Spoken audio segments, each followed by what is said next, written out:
Buddy, you act like there's a lot of people here today. You act like we've got a lot of good bills coming up. So we have some housekeeping things to do. Let's go ahead and take roll first.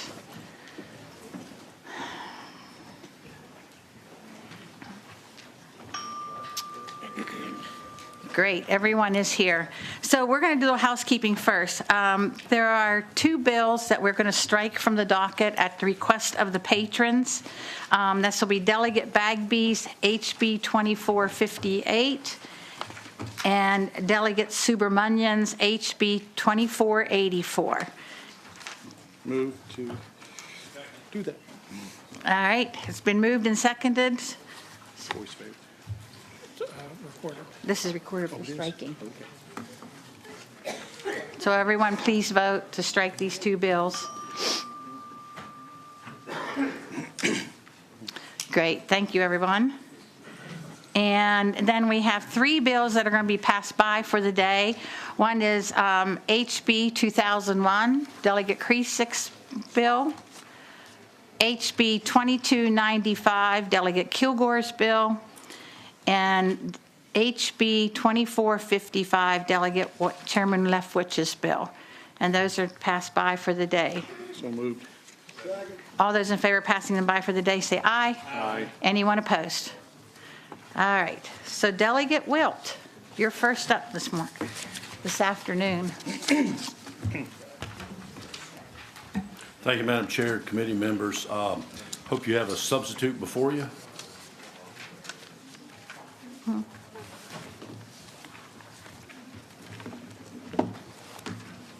Ashley, do we have the substitute? Yes, Madam Chair, it is going to be online in 2 seconds. Do you want to tell us what the substitute does, Delegate Wilt? And then when we get it before us, we can pass it. Certainly. So the substitute is the result of some work that was done on the bill from its original form. So kind of the backstory. So the groups that I don't know about other parts of the state, but I know up home that do some little bit of like pull tabs and bingo and that kind of thing, but they have a very low threshold of earnings. And so VDAX several years ago, exactly how long ago it's been now, but required a registration form, and it was pretty hefty.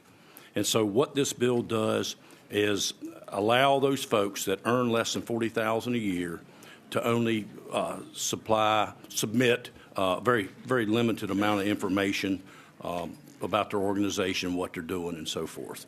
So that's the part. And so, Madam Chair, in the beginning, I had some other folks drawn into the bill accidentally, and so a lot of folks came to me and said, hey, what about this, what about that? So with VDAX, we worked on it to get the language right, other interests. And Madam Chair, I'm confident, comfortable saying that now VDAX is okay with it. The casino folks are okay with it. And so that's basically the substitute.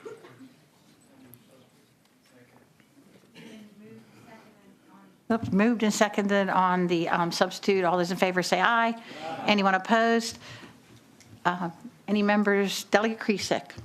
Thank you, Madam Chair. I want to thank Delegate Wilt for all the hard work on this, and also for bringing it to our attention that for the under 40,000 threshold, it was quite an application process. And this is kind of like, think of it as your easy tax filing. And I think that's great, and thank you for working on that. I support the bill. Thank you, Delegate.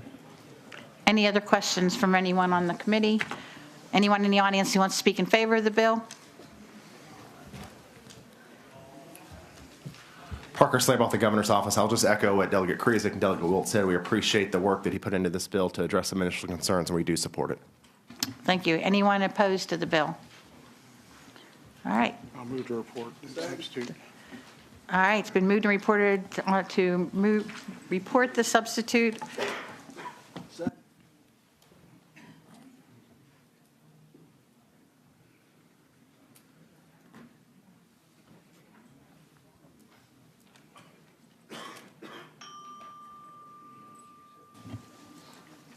Delegate Wilt, your bill passes on an 8-0 vote. Thank you, Madam Chair and Off committee to members. Commerce. the next bills on our docket are going to be Delegate Taylor's bill, House Bill 1373. And just so everyone is on the same page here, we've heard most of this testimony on casino bills last year. And besides Delegate Taylor's comments, I'm going to limit each side to 7 minutes. And I'd prefer if anyone speaking to it doesn't really exceed a minute, so you can allow the other folks behind you to have a word.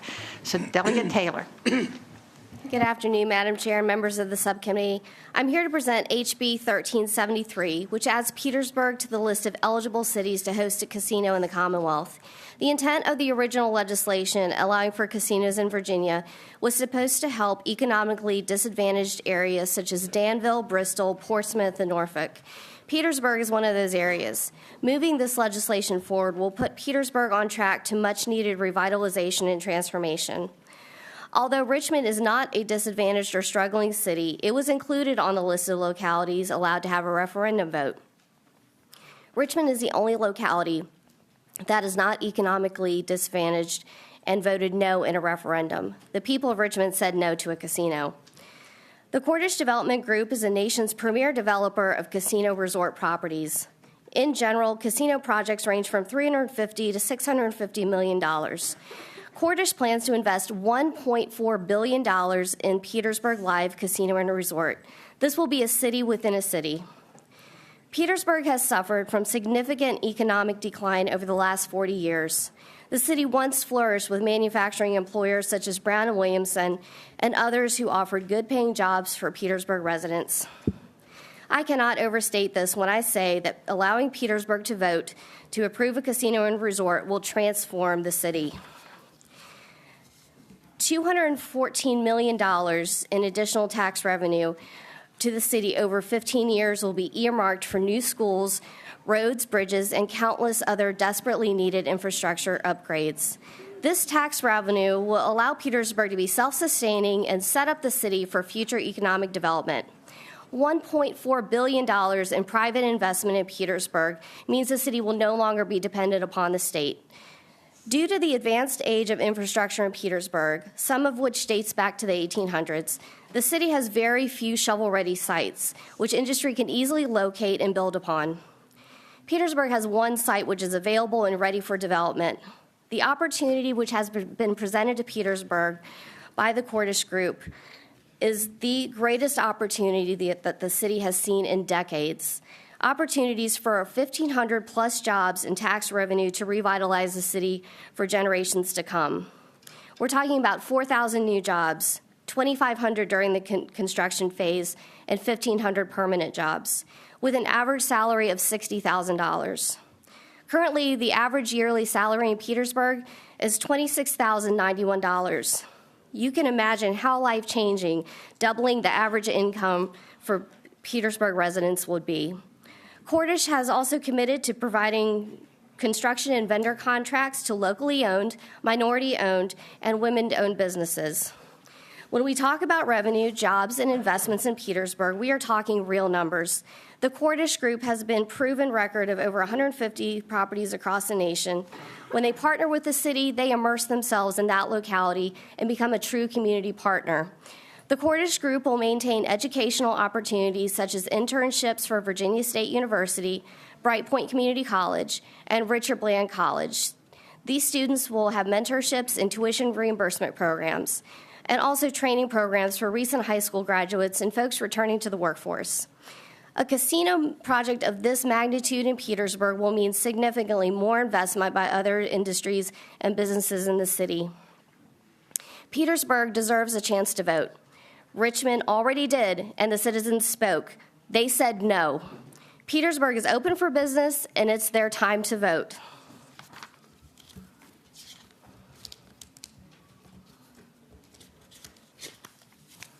All right. So any questions from any member on the committee? All right. Anyone in favor of this bill, please come forward. And watch the time, 7 minutes. Okay. Good afternoon, Madam Chair, members of the committee. My name is March Altman. I'm the city manager for the city of Petersburg. And I'm here today to say that the time is now for the city to secure the financial stability that will enable our city to address the capital and social needs that have challenged Petersburg for decades. Petersburg is financially stable. We have a solid plan and a great management team, and we are aggressively pursuing opportunities for economic and social growth.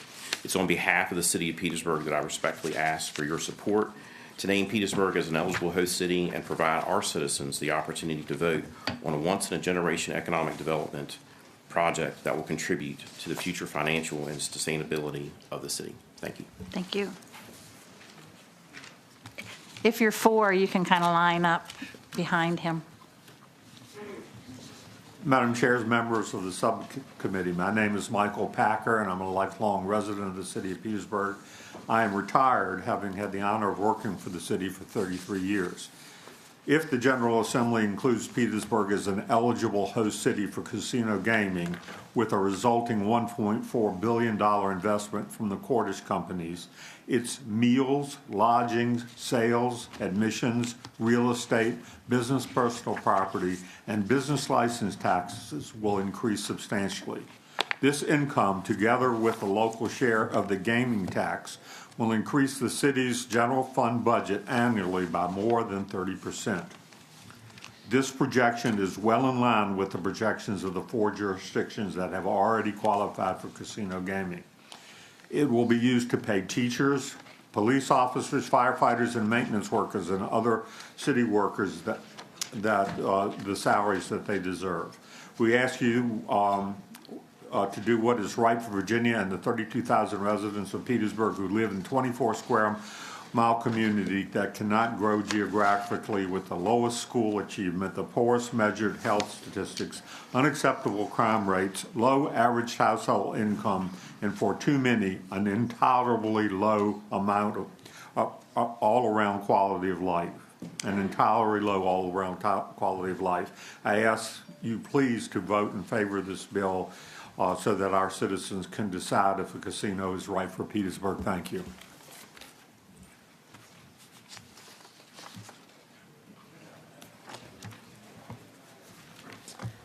Good afternoon. Thank you, Madam Chair and members of the committee. My name is Kelly Parker, and I'm the Executive Director of Tri-Cities Habitat for Humanity. When I went to Petersburg High School, our city was known for its industry, its beautiful homes, and believe it or not, the school system and the quality of education our students received. And for a city that has been predominantly African American for almost a century, a major source of its pride stemmed from the abundance of thriving businesses, retail, and factories providing jobs. Petersburg was vibrant when I left after joining the Army, and when I returned 30 years later, I did not recognize it. So I started a business in Petersburg to help my city return to its prominence. I also formed a nonprofit titled Bring Back the Burg, in honor of the Petersburg we are so proud of. Its mission was to fight against the overwhelming number of blighted homes while helping minority families become homeowners. My fight continues as the Executive Director for Tri-Cities Habitat for Humanity, and that's why I'm here today. The purpose of this bill is to allow Petersburg the opportunity for a referendum which would surely revitalize our community. This effort will be the first step in decades to truly reconstruct our city and to help bring us on par with other regions that are productive in our area. Please allow democracy to work and vote yes on this bill to help us bring back the burg. Thank you again for your time. Thank you.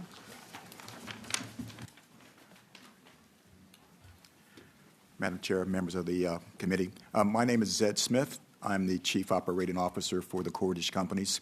We're based in Baltimore, Maryland. Have 100 years of track record under our belts. I think as you consider this opportunity for the city of Petersburg and its partner, I would ask you to consider who they're partnering with. We have a long history of development in major cities across the country.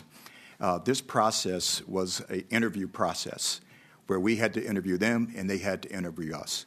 As we do business across the country, where we do business is as equally as important as to who we do business with. When we were contacted by the city, we determined that this site, this location, fits our vision as a company and how we develop transformative projects across the country. And that's what this will mean for the city of Petersburg. A transformative development a generational development, an opportunity to change the lives of individuals in this city for many years to come. Our core business is not gaming. Our core business is developing transformational projects that affects the lives of countless individuals across the country. That's why we're here today. That's why we decided to partner with Petersburg. Delegate Taylor did a great job telling you about our company. The truth is in the pudding here. The reality of what we do, how we do it, how we engage with communities. I'll dare anyone to challenge our track record across the country. That's what we've done for the last 100 years. I've been with the company for over 25 years, and that's all I've seen in my experience with this company. This is about changing lives. This is about transforming the city. This is about allowing the city to move forward on its own accord. There's been a lot of discussion here about the condition of Petersburg. What we're talking about is lifting the city, giving the people of Petersburg the opportunity to define its destiny as it moves forward. That's what this vote is about. Not about Cordish. It's about allowing Petersburg to make that choice on their own for a transformative opportunity that will affect generations to come. Thank you.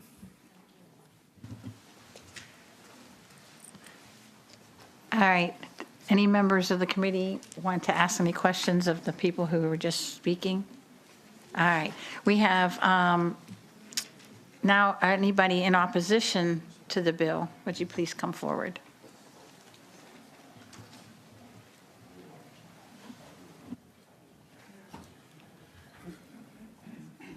Good afternoon, everyone. My name is Leonard Sledge, and I have the privilege of serving as the Director of Economic Development for the City of Richmond.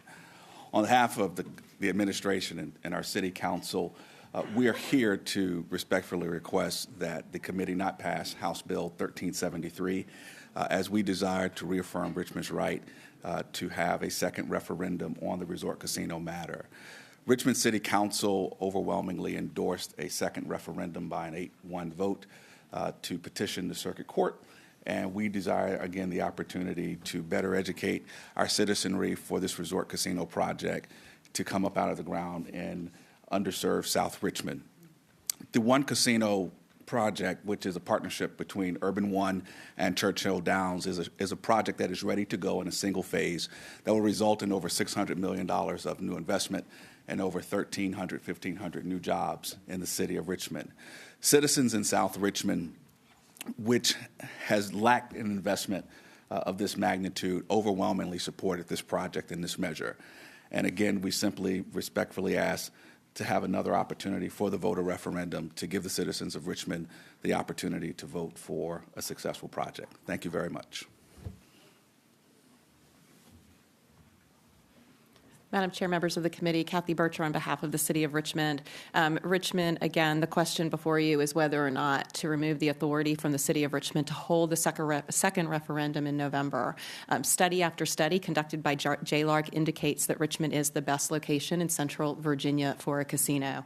The City Council acknowledges, yes, there was a no vote, absolutely, and they know that the good work needs to be done to help inform the citizens of Richmond, not just about the location, and there was definitely some discrepancy and debate among that, but the real economic impact to the city. Again, like many elections, if you don't win the first time and you have the opportunity the second time, you inform your voters, you get more feedback from them, but we don't remove their authority to have a second chance to bring this economic opportunity to Richmond. We ask that you oppose the bill. Madam Chairwoman, Todd Gackey on behalf of the Family Foundation. And look, we're opposed to the expansion of casino gambling, any gambling. We're opposed to gambling altogether. But for reasons based on the family and the causes and the harms that it has on the family unit, from problem gambling to the stress, financial stress that it can have on families. So, I would also say that we're now seeing some of the casinos start to come online and start to become in operation. And so we think it would be wise for this body to just not expand gambling anymore. And let's see what the impact from a fiscal and socioeconomic impact these existing casinos have before we even consider expanding gambling. So thank you.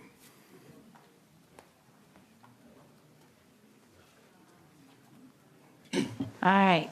Are there people online? No, Madam Chair. Okay. So Delegate Van Valkenburg. Thank you, Madam Chair. Madam Chair, members of the committee, I've prepared a substitute, and I would like to speak to that, Madam Chair. Delegate Van Valkenburg. Thank you. Madam Chair, I got to say it's not every day that the Family Foundation and myself agree on a topic so cleanly. But I think I would start where Mr. Gacke ended, which is that I've been on this subcommittee for 4 years now, and I think one of the constants of this subcommittee has been a constant influx of people coming in and saying, we want ours. And all of it has been under the guise of economic development. Now, when this original casino bill came through, I voiced my skepticism about casinos being economic development. I'm not going to rehash that now. But I do think what we have seen repeatedly is people trying to continuously try to expand their spheres of gambling. And we saw it just as recently as a week ago or 2 weeks ago when Northern Virginia put in a bill to expand to a casino up in Fairfax. And I don't find myself comfortable with either of these cities necessarily getting a casino. I agree with what Mr. Gacke said, that it would be good for us to take a pause. We've got sports gambling. We've got charitable gaming. We've got 4 casinos that are going to go live. And to my mind, where do we stop if we don't draw a line at some point? No matter what line we're going to draw, it's going to be arbitrary. And I think that that's something that we have to be comfortable with as a legislative body, because there isn't going to be a clean no gambling. That ship has set sail. But in the name of brevity, I guess I'll just end by saying, to me, the right move now is to do nothing and to take what we have and see how it works. And so my substitute takes the original casino bill and it essentially strikes the 5th city. Ashley, I guess, can report it.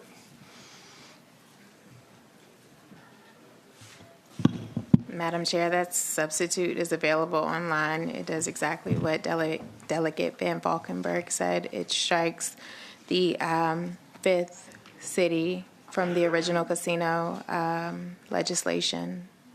And so Richmond nor Petersburg are in this bill.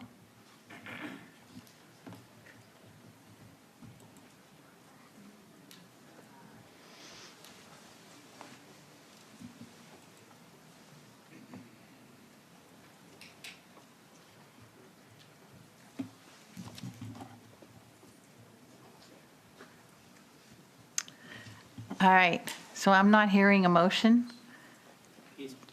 I'll second it, Madam Chair. Okay. All right, so it's been moved and seconded to remove the original language, which would strike the opportunity for Petersburg or Richmond and having a 5th location for a casino. So we can vote on this? You can do it by voice, or Is you can this do a it voice? on the board, your choice. All right, we'll do a voice vote. All those in favor of the proposed amendment, say aye. All those opposed? No. All right, so it fails to report. Committee, what's your pleasure on the rest of the bill? Delegate Campbell. Thank you, Madam Chair. Respectfully, I would move that we report House Bill 1373 and refer to appropriations. And Madam Chair, speaking to that motion. Delegate Campbell.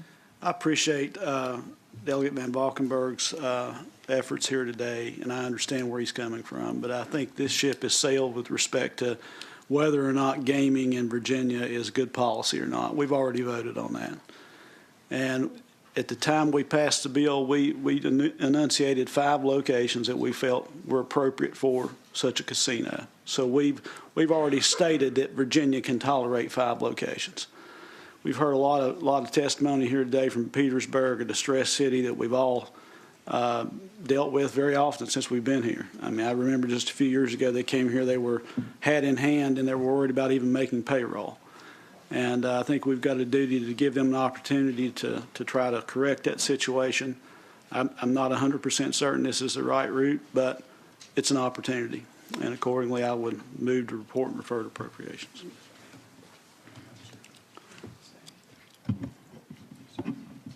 Second. Madam Chair, I want to speak to the motion. I've listened to all the testimonies, but the city manager got up and said that the city was financially stable. So if he's telling me that the city is financially stable and somebody else is telling me that it is in distress, someone need to clarify, what is the city in? Are you financially stable or are you in distress?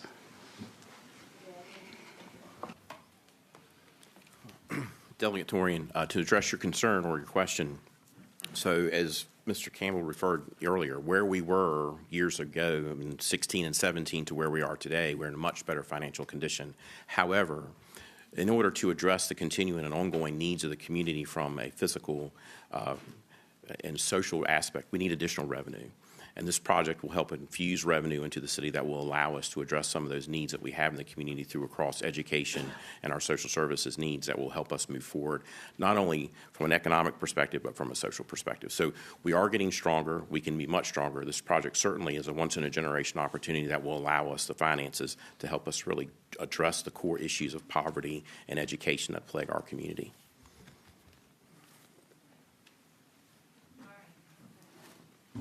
Time to vote. And this is to report and refer to appropriations. House Bill. You asked for it.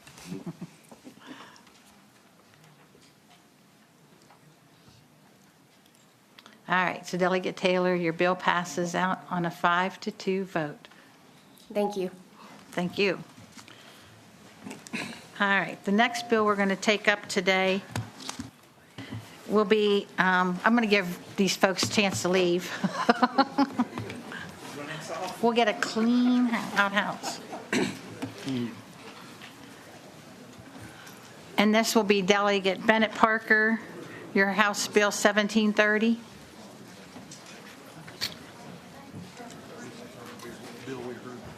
It is. Because she's a member. All right, so Delegate Bennett Parker, we have a little house cleaning. We did not pass your bill the other day, but in agreement to work on it, and you could come back and present this bill. So first, we have to have a motion to remove it from the table. Second. All right, it's been, the motion to remove and has been seconded. All those in favor say aye. It's a recorded. Oh, this is a recorded vote, excuse me. This is why we have a clerk. All right. So now we can hear your bill and the amendments that you've made or the changes that you've made. Thank you, Madam Chair, and thank you for the opportunity to come back before you. I do have a substitute amendment to offer. Delegate Bennett Parker. It adds the requirement that a person must have completed their term of probation and been released from probation, in addition to the 2-year waiting period. It also changes the word "or" in line 106 to an "and." All right. So these were, recommendations that were made so we can move this bill forward. Does anybody have any questions of Delegate Bennett Parker? All right. All those in favor say aye. Aye. Anyone opposed? All right. Need a motion? Madam Chair, move to report. All right. So now it's open to the vote. We're looking at this as a positive business bill.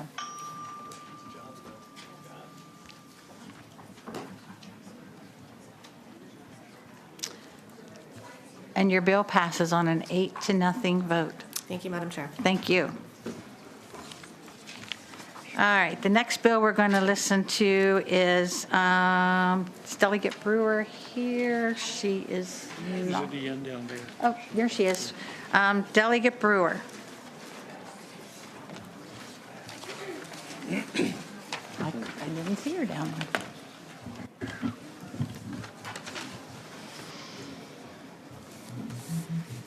Good afternoon, Madam Chair, members of the subcommittee. I have before you House Bill 2452, and I believe you have a substitute in front of you to conform that with the bill from Senator Barker from the Senate. In amendments. In line amendments, yes, ma'am. All right. Do you want to report those amendments? Yes, Madam Chair. On line 188, after then, strike 10, insert 4. At the beginning of line 287, strike and armed and insert A. After line 295, insert a new subsection K that states a qualified organization that conducts Texas Hold'em poker tournaments in accordance with the provisions of this article shall certify that any individual acting as a dealer during any such Texas Hold'em poker tournament, Romanet 1 is 21 years of age or older, and Romanet 2 possesses the knowledge, skill, and competence required to properly shuffle and deal the cards, supervise the tournament, and ensure that all players follow the rules of the game. On line 422, after then, strike 5 and insert 4. And lastly, on line 423, after or, strike 12 and insert 8. And those line amendments are available online. I'll move the amendments. All right. All those in favor of the amendments say, and the substitute, right? You said there was a substitute? It was just line It's just the amendments, okay. All those in favor of the amendments say aye. Any opposed? Delegate Brewer. All right, thank you, Madam Chair. So House Bill 2452 came from the charitable gaming groups that are in our communities. And basically what this bill does would allow for the opportunity and diversity to allow charitable Texas Hold'em tournaments and games at pre-existing charities. So what this bill seeks to do is to really help with the revenue loss over the years of many bingo halls and organizations as the kind of popularity of bingo has died down. The interest in Texas Hold'em tournaments and poker tables has picked up in a lot of charitable organizations, and there's quite a list. I believe that there's some folks in the room that will share of support. We wrote this bill for a couple of different reasons. We wanted to make sure that we were not in trying to be a full-time business, but in regard to a part-time charity. So what this bill does, it actually is for 4 days a week for operation, for not 24 hours a day. It's reduced, I believe, down to 8. And there is no rake associated with this bill. It's a charitable seating fee that is conducted on the half hour. We took some criticism. I think I watched the last tape a couple of years ago this bill came up, and sought to really address those things with removing any rake provision or anything of that. Also, the big blind in regards to this bill is limited to $5, which would essentially mean there can only be maybe a 1-2 or a 2-5 table in the Commonwealth. So that would limit any major high-stakes game that someone might imagine they would see in a large city like maybe Vegas. So with that, that's the essence of the bill, and I think there's a couple people here that might want to add to that.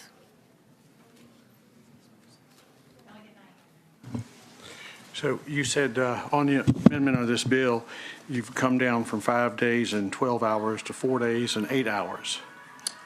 Yes, on line 188 in the bill. Okay. And then the buy-in is $5, but the buy-in doesn't say what the gross amount. The big blind is $5. Okay. What is the gross amount that could be wagered? Well, it's no limit Hold'em, so if someone would like to make their bet anything above that, they are more than welcome to do so. In no limit Hold'em, usually a game that is usually a 2-5 card game, you're not going to see someone buying in for, I wouldn't say much more than maybe a couple $100. Therein lies my concern, because when you say a $5 buy-in, it doesn't matter to me if it's a nickel buy-in, you know what I mean, a 5-cent buy-in or $5 buy-in, because still sky's the limit on that. So I just want to ask you those questions. I know Mr. Albo is going to be able to answer some questions too. I don't want to put you on a hot seat. Oh, go ahead. Whatever. Do you have any questions of Dave Albo? I'd like to hear what he has to say, because he's already told me once and I forgot. Well, good afternoon. Dave Alba, representing the Virginia Charitable Bingo Association. This is an association of approximately 30-plus charities that have historically done bingo. What we used to do in the old days in courts is I used to tell you what the current law is, what the problem is, and what the solution is. So what's the current law? For years and decades before I even got here, charities had monopoly on gambling in Virginia. They were allowed to do bingo, and charities were very successful in raising money for their charitable purpose. In the 90s, a charity would, with a one-day-a-week game, would generally raise about $1 million, and that would deliver $150,000 to their charitable purpose. Then lottery came, and then lottery with the online lottery, and then HHR, and then the expansion of gaming, and the fact that bingo is popular among older people, and older people pass away. It's a dying event. In fact, one-third of the charities that were doing bingo in the 1990s are now not doing it, and the remaining people that are doing it are raising only about half of what they did. So, you, being the General Assembly, in 2020, when you authorized casinos, part of the deal was, well, who's ever going to go to bingo if there's a casino? So the General Assembly authorized Texas Hold'em poker, and I think that's important to know. The law already says that charities can do Texas Hold'em poker. This is not a vote on whether charities can do Texas Hold'em poker. This is a bill about how to do it, okay? So what's the problem? The current rules are very restrictive, and they only allow charities to do what's called a tournament. I'm trying to make this fast, but a tournament is 10 people sit down. They each pay, say, $130. $100 goes to the prize pool, so there's $1,000 to be won, and $15 gets set aside for the charity, and then $15 is remaining to play costs. So 10 people times 15 raises $150 for costs. That covers the salary for the dealer, but you can't pay utilities, you can't pay security, you can't pay software, you can't pay for anything else. So the current rules that are allowed for Texas Hold'em poker don't work. Last year, I made a list of everything that people said they didn't like about the bill, and then we've gone around and talked to people this year, and then Delegate Brewer you can't say certified poker dealer, but you're really good at it. I understand the rules of the game. I understand the rules of the game. And she sat down and we came up with this bill. The bill has been greatly reduced from even what it was earlier. So let me tell you what the bill does. First of all, the very key thing, members that we talked to did not want charities involved in the conduct of poker. A casino, when you play poker, takes 10% of the hand every time somebody bets. They take 10%, up to maybe $6. They have a stake in the outcome of the game. Delegate Brewer's idea is let's not do that. Let's instead just charge a seating fee. Every time someone sits in a seat, every half hour they get charged up to $8. Some charities might charge $4, some charities might charge $8. So now the charities are not involved in the outcome of the game at all. Second thing is to make it more interesting so people will do it, they will be able to do traditional poker, which is I raise you 5, I match you 5, I raise you 2, okay? So this is more of a traditional type poker game. A bunch of other things we did. We listened to people and they did not want bingo poker halls. This bill only allows 4 tables times 10 people at a time. 4 tables times 10 people, that's 40 people at a time. It says that the charities can only conduct 4 days a week and it can only be doing it 8 hours per day. It requires that every charity have security. The concern about not having a lot of money flying around, with the delegate Knight had just mentioned around, that's what's called a 2-5 blind. What it basically means, and Delegate Brewer can explain it more simply or better to you, but the second bet can be $5. So that starts it off at a low dollar game, and what we're looking for here is low dollar games. Here's the other thing I want to make sure you all know. This bill mandates 30% of the money has to go to the charitable purpose. So if you bring in $1 million in a year, $300,000 has to go to the charitable purpose. That is, bingo only requires 10%, and electronic pool tabs are 20%. What some of you mentioned was you were afraid of fraud. Well, with 30% going to charity, there's nothing to fraud with, because you've got this big corpus of money, 30% off the top, going straight to the charitable purpose. Everything else, according to our calculations, would go to supporting the game. And I think that is it. All right. Delegate Kresick, you have a question? Yeah, I have a couple questions, Madam Chair. if you give me the license to ask. First of all, did you know that today the draft regs for tournament poker went to the governor's office? You asking me? Whoever. I'm sorry. I was unaware of that. That was today. Okay, so Madam Chair, if I could just speak to that. And that's for tournament poker only? Tournament poker. So let me make it clear to everybody in the audience and everybody watching the difference between tournament poker and this cash poker. Tournament poker was what the General Assembly agreed to a number of years ago to replace the bingo that you heard from former Delegate Albo, where folks are aging out and it's not as exciting and it's not doing as well. And so we all in our, we came together and we passed tournament poker. It's similar kind of a situation where you have a number of players playing together. You don't have cash on the table. You don't have cash value chips. And it really kind of made some sense to help them out. It's taken a while for those regulations to finally be promulgated. They're now as I said, they're before the administration. They've already gone through the Attorney General yesterday, but they approved it. And then it goes to the public for a 1-month public hearing, and then it will finally be promulgated, and then they can start doing charitable poker tournaments. That is what we've been waiting for, and you've already now coming before it's even happened. You want to change the rules midstream and come up with a new bill, based on the fact that tournament poker is not working. Well, tournament poker hasn't started yet, so let's wait till tournament poker. I think number one, we need to wait until the tournament poker has gotten going, and then come back maybe next year or the year after and tell me that tournament poker is not working. If that's the case, then I think we should all revisit this. That makes sense. Second thing I want to say, Madam Chair, is that I'm concerned that in the bill, the security is paid for by the charity, not by the poker hall. You wouldn't have that in, casinos pay for their own security. That's just a little thing, but I think that's a problem with this bill. And maybe you'll fix that before you come back in the future.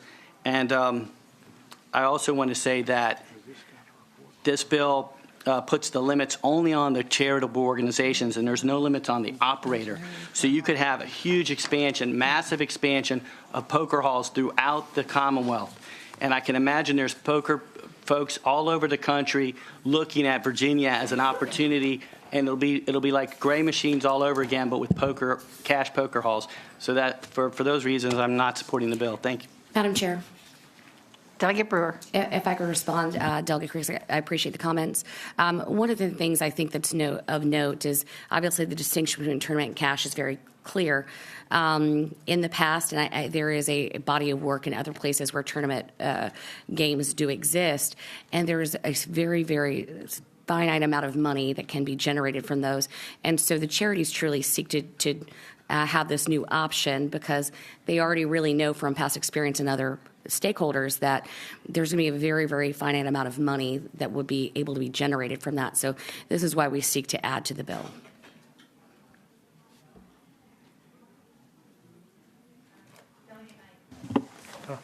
Mr. Albo, could I ask you a couple of questions? I'm going to ask you to reference the bill in the place too. I'll tell you, we want to help these charities, really do. We just want to try to get the thing right.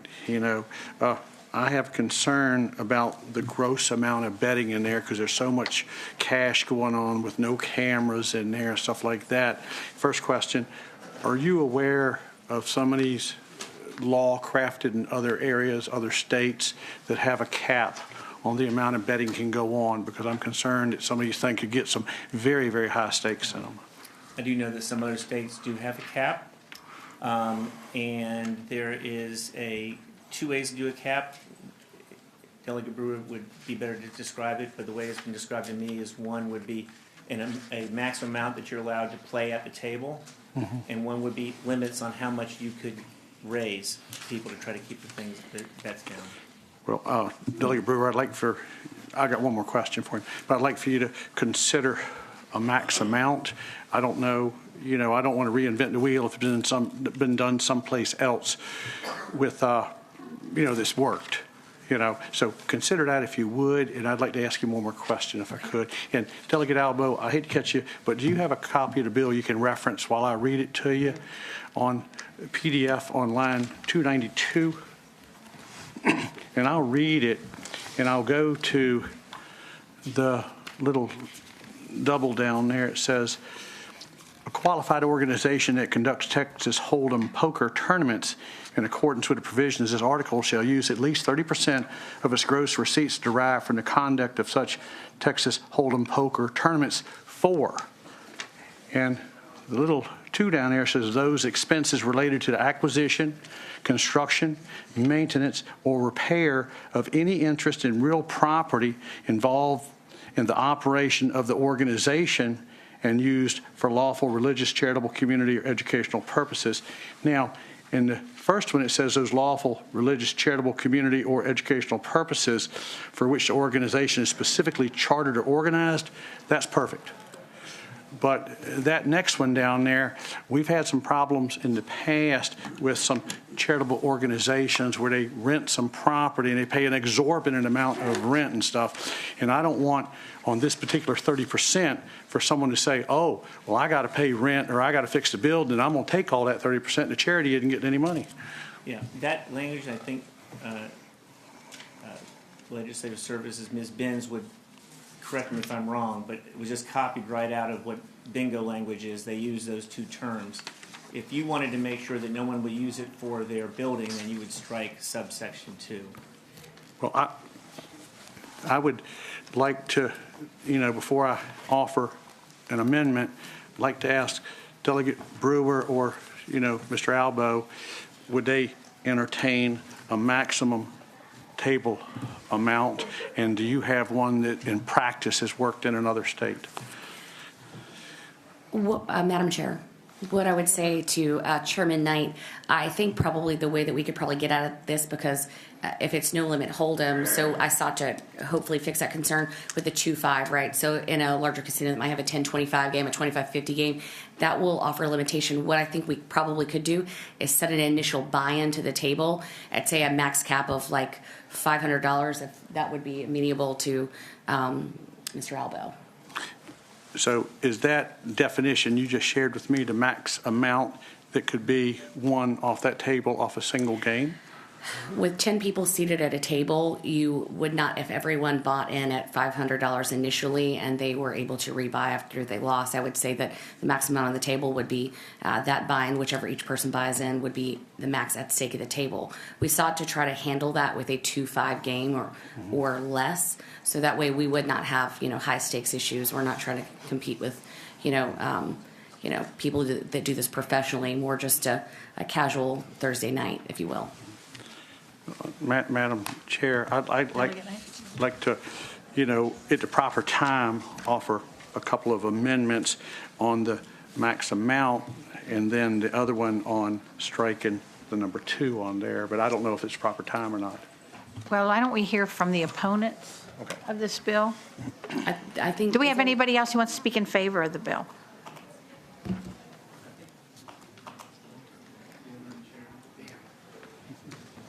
Madam Chair, because I didn't want to parade a bunch of people in here, I was speaking on behalf of the 30 charities that do Okay. the bingo currently. So anyone want to speak against the bill?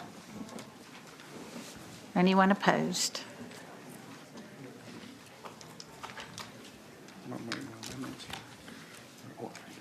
It's okay. Hello, Madam Chairman. My name is Tad Berman. I'm speaking as a private citizen. I've monitored the Virginia gaming industry for 24 years now.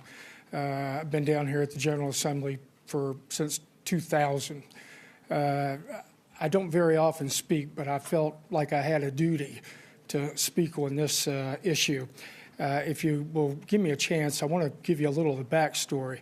I heard discussion about this bill in 2020 in committee, and I had run 500 to 600 of these Texas Hold'em tournaments and had been a casino poker gambler for 30 years. So I felt like I might have something to offer. And I called Mike Menifee at VDAX and asked him to include me when they began to write the rules and regs. regarding Texas Hold'em, thinking I might have something to offer. I was looking forward to it. I thought it would be fun. It was on the first day of writing the rules and regs that I realized these guys had no intention of playing Texas Hold'em tournaments. What they were trying to do is reinterpret this bill so that they could include cash games, which was strictly prohibited. You know, at one point in time during the discussion, I even asked the chairman if they had, why they just didn't ask for cash games. And he told us in front of everybody that if he'd have come to you guys and asked for cash games, y'all wouldn't have passed that bill, indicating to me that they deceived this body, passed it with tournament only, and with the full intention of asking for these cash games. At that point, it turned into a back-and-forth tug-of-war with VDAX and the Charitable Gaming Board. And for months, the board would offer regulations that had things that weren't allowed, and VDAX would reject them. Finally, the governor got involved and put his foot down and decided that there was going to be no permits issued until we straighten this mess out. During this time, Chairman Lesson sued the VDAX, his own regulatory body, and he did it. Chairman Lessons has charities, and he has, I'll explain something else to you in a minute, but he has other charities. He sued them on behalf of one of his charities, okay? Not only that, and the courts ruled against him on 2 occasions, and the Attorney General told him he was out of line and that they couldn't play any cash games, and they even went ahead, as you guys probably have known already, and opened these card rooms illegally without permits, and they ran cash games, which were strictly not prohibited, and they were forced to shut down on every occasion. You know, a few things I want to just mention before I sit down. At the same time, how many tens of thousands of dollars and how many hundreds of man hours from committee members and VDAX and everybody else did it cost us to fight what the chairman was trying to do? And that was completely out of line. And as a member of the public, I certainly object to that. You know, I support gambling, and I would have liked to have seen Texas Hold'em tournaments. And, you know, but as a Virginian, as much as I might love poker and love gambling, that does not supersede my responsibility to make sure that these things are run legally and properly, and they abide by the law. And these people did not do that. And this is a continuing situation that's gone on for 2 years almost now. And for me, I just can't see this committee or this body. I mean, he has dishonored this body by disrespecting what was in the bill, and he's violated the public trust. And I just can't see giving them the opportunity to expand their opportunity to betray the public trust even more. I mean, they've already done it with the tournaments. What else are they going to do? Can you wrap it up, sir? Yes, ma'am. The only thing I'll say about Mr. Knight has asked about the $5 blinds. And they talk about these blinds like it's going to reduce the amount of money at the table. It's going to have nothing to do with that. Most games are 1-2 games, $2, $5 games, maybe a 5-10 game.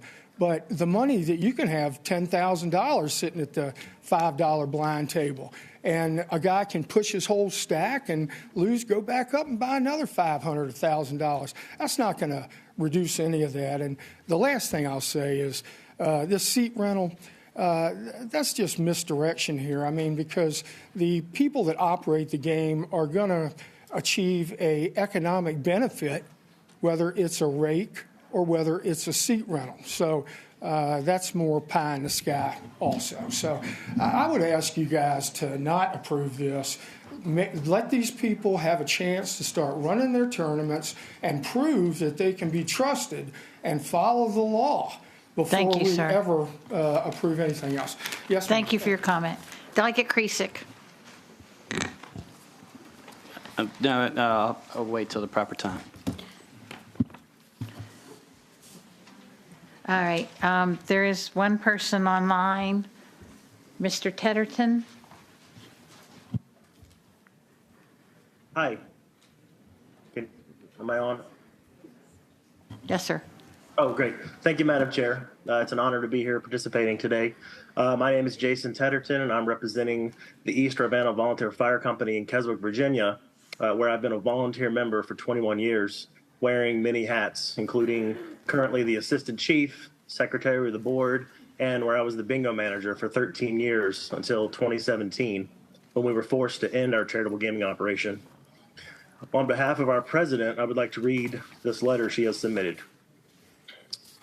The East Ravenna Volunteer Fire Company is in support of House Bill 2452.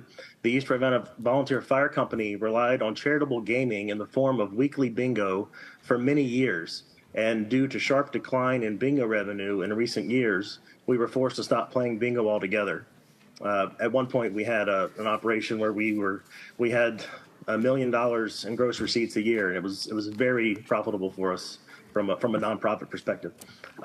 This has made a drastic impact on our annual operating budget, and we have been forced to minimize our investment into equipment and services for our community. If these bills pass, we would be very interested in supplementing our revenue with charitable poker. The fire service evolves on a daily basis with technological advancements, and implementing new technology is very costly. Please pass this bill, which will allow us to increase our investment into our community and continue to serve our community with modern-day technology. We urge you to not create any greater restrictions than already exist for bingo. We are permitted to play bingo or host electronic pull tab devices 7 days a week and 24 hours a day, just like skill games, the lottery, casinos, and sports books. Please do not. Thank you. Thank you, Mr. Tedderton, for your comments. Thank you. All right. Madam Chair? Delegate Brewer. I just wanted to add, I believe Chairman Knight had a statement earlier, and I don't know if this will allay any of your concern, but its charities were already in existence during the period on line 261 from July of 2019 and between December 31st, 2022. So if anyone was concerned about additional opportunities, these are already in existence charities that seek to do this. Delegate Knight, did you want to make an amendment? Yeah, I'd like, and Ashley, I want to make sure that I ask you that we don't change anything in here. You know, I don't think it does whatsoever. But on line 292, after the chartered or organized or little double I, strike the rest of that through 295. I just want to make sure that all of this money goes to the charities, because I think the charitable organizations, you know, if they're going to do it, they need the money. I don't want it to maybe someone pick up what I struck and add it to fixing a building or adding on to the building or helping a building they're renting or leasing maybe from somebody else. So I'd offer that as an amendment. That would be considered a friendly amendment. All right, we've had an amendment offered and a second on it. All those in favor say aye. Aye. Any opposed? All right. Madam Chair. Delegate Kriesik. With no disrespect to the chairman, I think that's a good amendment for next year. As I want to just say, I would like to move that we lay this bill on the table and remind the committee this is a huge expansion of cash gambling, and I'll tell you there's a lot of out-of-state gambling interests that are just salivating over the opportunity to come into the Commonwealth and set up poker tables all over the place. So I would like to see us wait and see how the regulations that are being promulgated right now by BDAX go through the process and allow for the tournament poker, which we all, in our good judgment, allowed a few years ago, and it's finally happening. Let's give it a little time, and then if we have to come back, we've got this good amendment for next year. So that's my motion. So it's been moved and second. I take that as to lay this on the table. That was your motion. Okay, moved and seconded. So this is a recorded vote.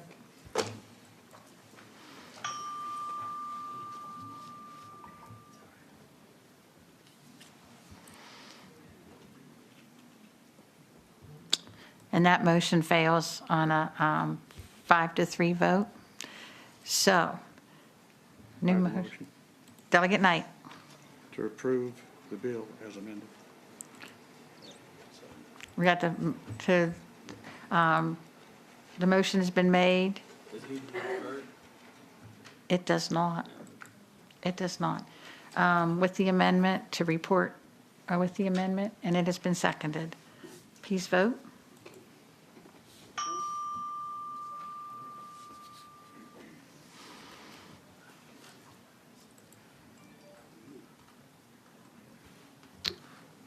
And your bill passes, Delegate Brewer, on a 5-3 vote.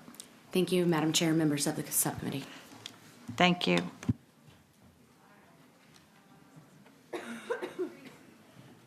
Would you like to do your bill next?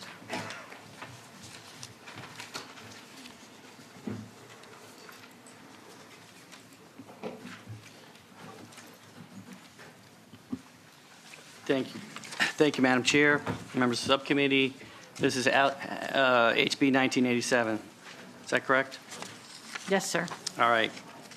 What this would do is it's kind of a cleanup bill from the work that Senator Reeves and I passed last year. It would allow for Department of Agriculture and Consumer Services to issue a temporary permit to certain qualified organizations to sell instant bingo and network bingo, pull tabs, or seal cards during on their premises located anywhere in the Commonwealth during a convention. And it's up to 4 times a year, and I think it's 7 days. Do we have it? We don't have an amendment, do we? No. Okay, it's seven days at a time. Most of these events are less than 7 days, if not almost all of them are less than 7 days. And I've got some folks from the Virginia Moose Association, VFW, and Elks here that want to testify in support of this and explain why they need this. I think it's reasonable request from them, and that's why I put this bill in. I do have substitute, I'm told by council, so I move the substitute. Do I hear a second? All right, it's been moved and seconded to move the substitute. All those in favor say aye. Any opposed? Anyone who wants to speak in favor of this bill, please step forward.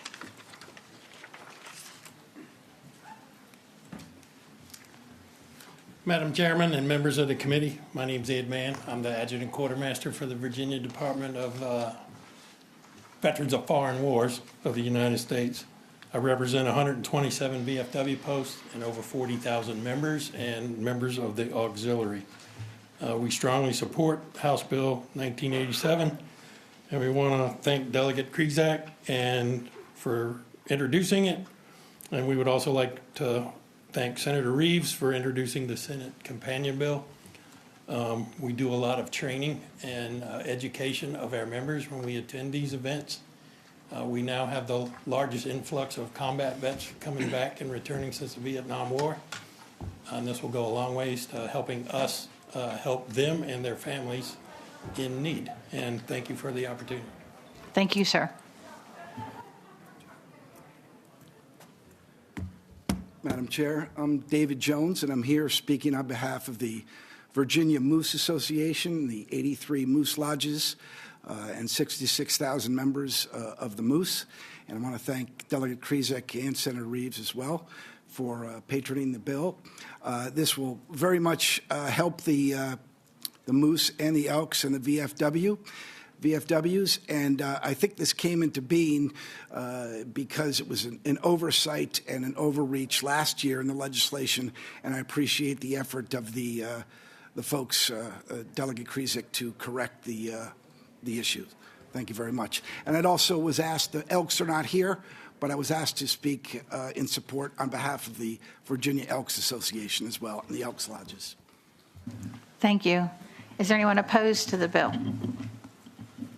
Seeing none, we don't have anyone online for this one. Madam Chair. Delegate Torian. Move to report. It's been moved and seconded to report the substitute. We can open the roll.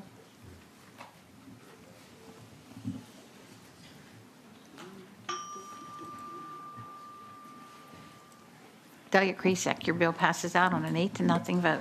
Thank you, Madam Chair. Thank you, committee. So the last bill on our docket today is my bill. So I'm going to turn my gavel over.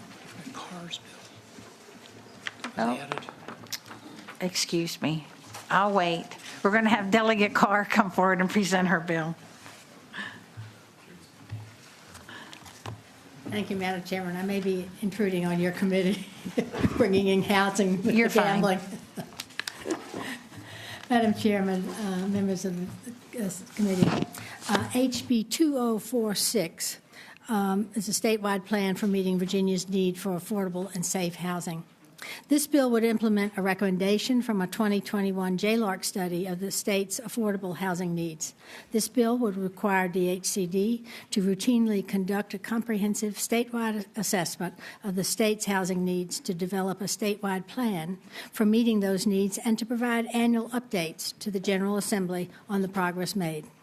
JLARC staff found that, in contrast to other states, Virginia has not regularly undertaken a comprehensive state-led effort to identify and plan for housing needs statewide.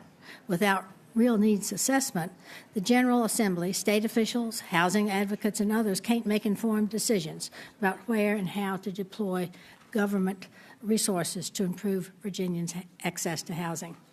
The bill also requires DHCD to collect and publish information on local zoning ordinances and requires localities to cooperate with DHCD on its efforts to collect this data. The JLARC report concluded that while local zoning ordinances are a key factor in the state's ability to advance the construction of new affordable housing units, there is no centralized information on zoning available, and very little is known about zoning ordinances at the state level. The lack of such information is a significant blind spot for the state, as well as localities and housing advocates, and having this information would truly advance our ability to get a handle on the types of housing that can be constructed across the state under existing zoning ordinances.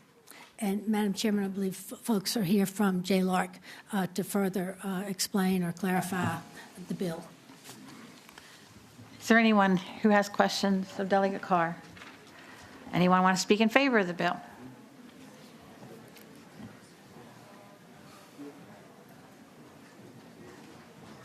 If you can keep your remarks relatively brief. Yeah. Madam Chair, Committee, Brian Coase with the Virginia Housing Alliance. We thank the delegate for bringing this bill and full support. Madam Chair, Randy Grumbine representing the Virginia Manufactured Modular Housing Association. Thank you, Delegate Carr, for rolling the dice and being in front of this committee. Data is good. Data is good, and this, we think that with reasonable data, with sound data, that reasonable policy can be vetted. Thank you. Great, thank you. Hello, Madam Chair, members of the subcommittee. Christy Marrow with the Virginia Poverty Law Center. We also thank Delegate Carr, and we support the bill. Thank you. Is there anyone here to speak against the bill? And there's no one online. Madam Chair, Delegate Torian. I move to report. It's going to be a report and refer, and that's why we're doing it here. Thank you. All right. So that is to report and refer to appropriation. It's been seconded.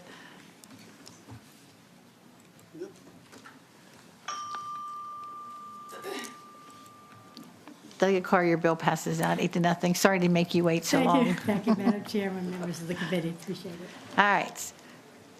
Now it's my turn? Okay. So I'm turning the gavel over to Delegate Knight. I'm going to present from here just because of time. There is a substitute for House Bill 2202. And let me can I go ahead and explain the substitute? Yes, ma'am. Wow. Actually gets it up online for us.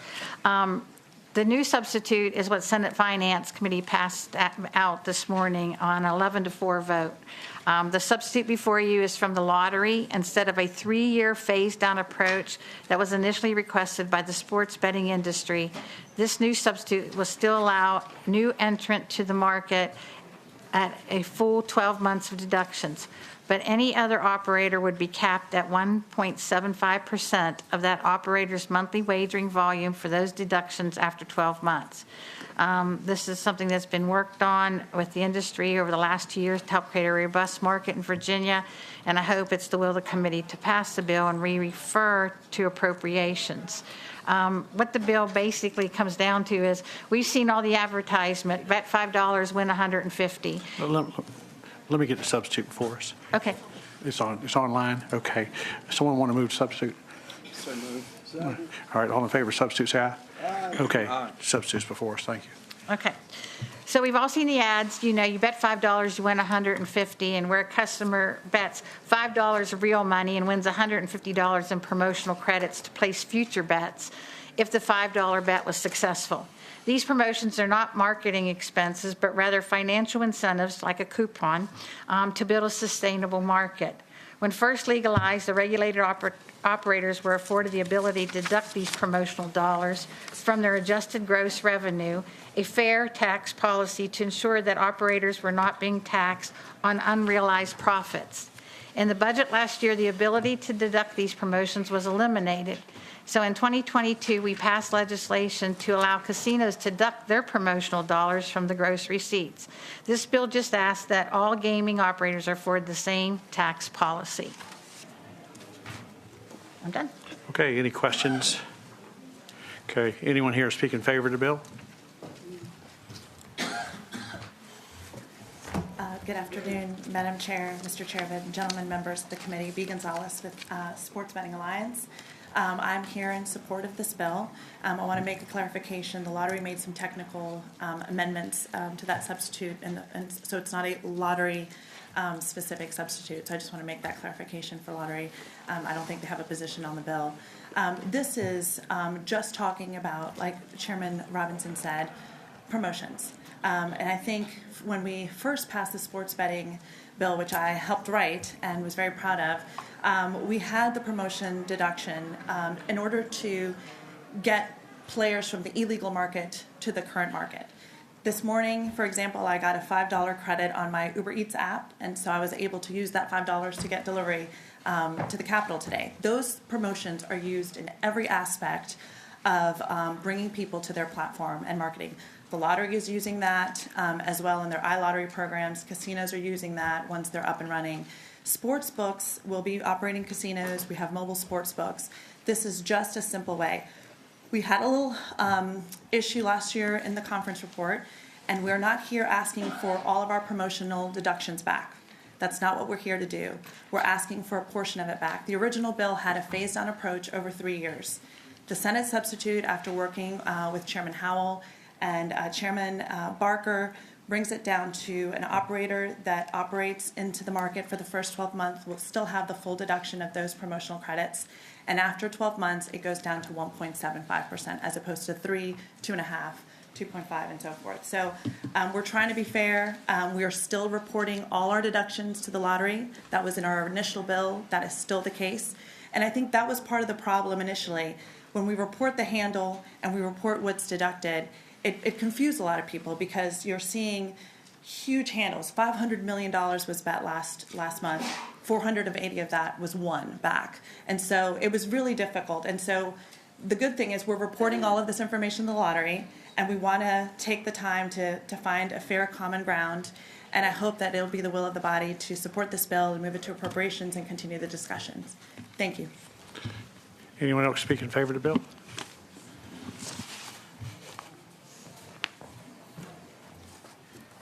Chairman, members of the committee, my name is John Mormon here on behalf of the Sports Betting Alliance. That's made up of DraftKings, FanDuel, BetMGM, and DraftKings, FanDuel, BetMGM, and Fanatics. Just want to thank Chairman Robinson for carrying this bill for the Alliance this year. We've heard it mentioned already. These are important means for the legal, regulated operators to attract folks away from the illegal, offshore, unregulated market. So that's important. If we don't have the ability to deduct that, that's going to change things, and it's going to limit our ability to migrate those folks over. So we've mentioned sort of the tax policy issue behind this, so I don't want to step on too many toes. and impede on anyone's time, but if you have any questions, happy to answer those. Okay. Delegate, please. Oh, Delegate Krizik. Thank you, Mr. Chairman. I just want to point out that 2.5% of the sports betting goes to the problem gambling fund, which is the highest percentage of any of the legal sports or legal gambling that we have. And my understanding is, had we not had that, we would have run out of money before the end of last year. So that is really critical. I'm going to support this to send it up to appropriations because I want to see what the fiscal impact is. But that's my concern, is that we have enough money for the problem gambling fund. Thank you, Mr. Chairman. Thank you. Anyone here in opposition to the bill? Okay, committee? Substitute. Okay, there's a motion to report and refer the substitute. I have a second. Please cast your vote.